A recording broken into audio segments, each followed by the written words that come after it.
Good day here in 2024 to my fellow Australians and all those living here in our great country. We welcome you here, to those who embrace our country and all those around the world watching this today.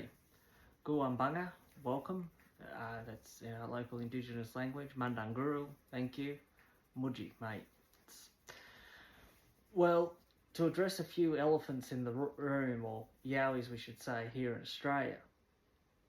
One is they now want to putting the Constitution after the referendum failing, the voice to Parliament. And a lot of people upset that it cost $440 million, and understandably. It's around $80 million over the budget estimate of the $360 million. Some had it a bit less, some had it about $5 million over, but it was around the $360 million. It's not surprising on the amount of advertisement what went ahead on it. Now, I understand the frustration of the $440 million that some Australians are frustrated with that bill, particularly with services so bad still here in the bush, and particularly many people forced to travel to Sydney's and then they can't get in because they say go back to your own area, particularly here in Central West, just for an example, and it's like that in many districts, particularly in the NT or Tasmania, where things are even worse. The two highways were built by Governor Macquarie and haven't been improved since. Sadly, nothing's changed and the areas have gotten bigger. Now, $440 million would have gone a long way, but yet we've been snobbed by this new Albanese's budget with the improving the highways and other things. Now, but at the same time, Australians have to take some responsibility. It's obvious when Albanese got in that he was going to take a voice to the Australian people on an Aboriginal voice to Parliament to put it in the Constitution. What failed in the Aboriginal Constitution, putting a voice for Aboriginal people in the Constitution, I think, was one, Linda Burney, that anybody that's had anything to do with the state government, was where has this money gone? The languages, where has this money gone for all state government Aboriginal funding for health and everything else, Aboriginal departments set up in the community? Nobody knows. She's got 4 houses in Sydney, or 4 houses, and I believe they're in Sydney. One of them may be somewhere else. Okay, so I can't put that indefinite. Okay. Now, here comes the dog. All right, careful. And so, putting that there. 4 houses, and all this money's gone. She says she's got it on a minister's way. Okay. So a lot of people, particularly in regional areas, have seen what has happened and clearly do not trust the government. Don't trust the government, and that is why, one of the reasons why the voice got knocked back. 2 was, look at Hillary Clinton's calling Donald Trump supporters back in 2016 a basket case of deplorables. Then we had the Ray Martin dinosaurs or dickheads. It puts people off wanting to sign up and vote for that type of thing, putting them down. Then thirdly, no, there was no detail in what it was going to do, and we had the big corporates all backing it. That's, there was huge support by them, and again, there was no detail in it. Now, the other yowie in the room is the Australia Day controversy. Once again, what always comes up, the big corporates have knocked back, due to sensitivity, Australia Day. The Australia Day fundraisers in Great Britain, what can be a good thing, as in it promotes Australian products for Great Britain, and also the US, Canada, and other places that promote the G'day Mate Day over there.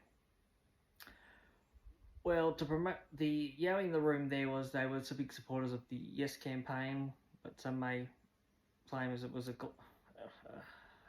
resale, a grab of our land and resources. And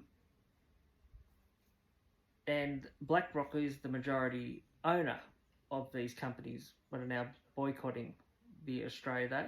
We're also the supporters of the Yes campaign, and we're all supporter of the vaccine. And they shut down bars, they shut down small businesses, they shut down everything, but everything owned by BlackRock, who was the majority owner, was allowed to open. Woolworths, Coles, McDonald's, Bunnings, all were allowed to open continuously while they drove all other businesses away. Now, the Australia Day, those who are protesting and that against it, because they say white privilege and we're privileged and everything else, it's actually them would generally have quite a lot of privilege over the others, generally speaking. Because they're generally the ones that will have a trip to, say, to Bali, where they'll have some privilege over non-white people with their cheap massages and cheap things in Asia. While those would celebrate Australia Day, because they can't afford to go and travel, might enjoy the free activities on the day. And their children might enjoy, say, a free entry into the pool because they can't afford to go on other days. And that type of thing. And then generally it will be the uni students and that will have the privilege of getting in of university, and that's a privilege that they have in this country. Or those who want to attend Australia Day in small communities and other places, because they're grateful for the country, and they're grateful of the Anzacs and grateful of everything else, often haven't had that luxury, can't afford to go. But they will be out there protesting against the Australia Day, what's pretty much been stopped now in the past couple of years anyway, because you either be attacked, criticised, bullied, racist, punched in the head. And as the Go Woke Go Broke has on an Instagram page and YouTube has spoken out, the police are now working for them. What we have seen though is a lot of Palestine and Lebanese flags going around, and the students are certainly nudging towards that way. But at the end of the day, it extends a lot bigger than the Australia Day. And it extends towards BlackRock, and we look at 6 out of the 7 mines now are no longer owned by Australians.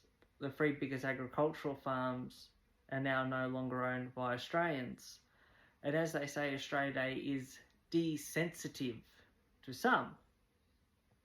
This country was a penalty colony built on convict labour and bad circumstances to most, except for the elite privileged.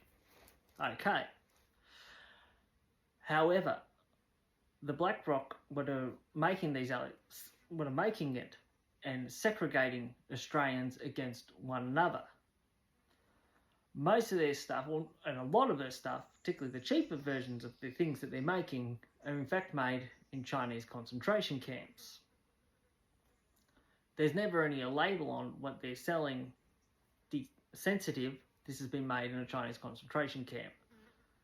For homosexuals, Muslims, Christians, or anything else. That is the part of the story, or the part of the situation, that is never told by the left, or those who are going out and protesting against this day. So when we get down to it, it's much bigger than what the mainstream media is telling us, and why it is still a public holiday.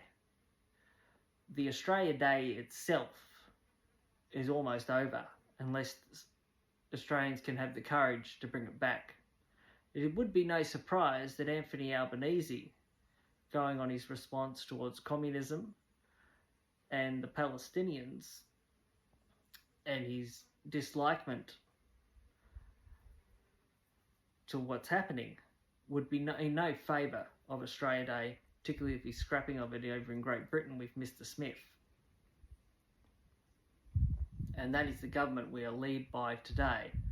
And if Bill Shorten or Penny Hong were to take over, I would assume their opinions would be on par.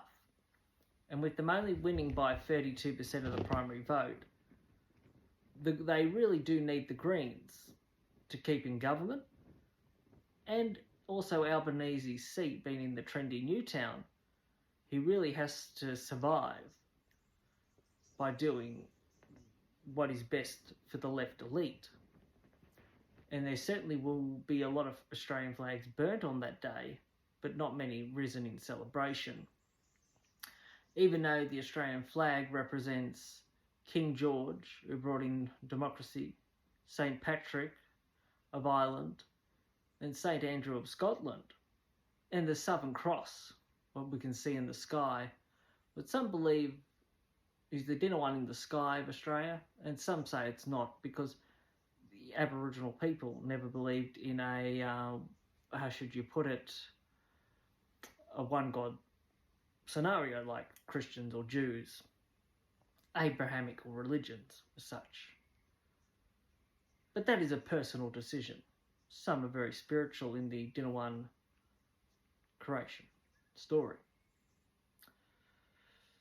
Well, this is Snake Man here. Thank you for listening.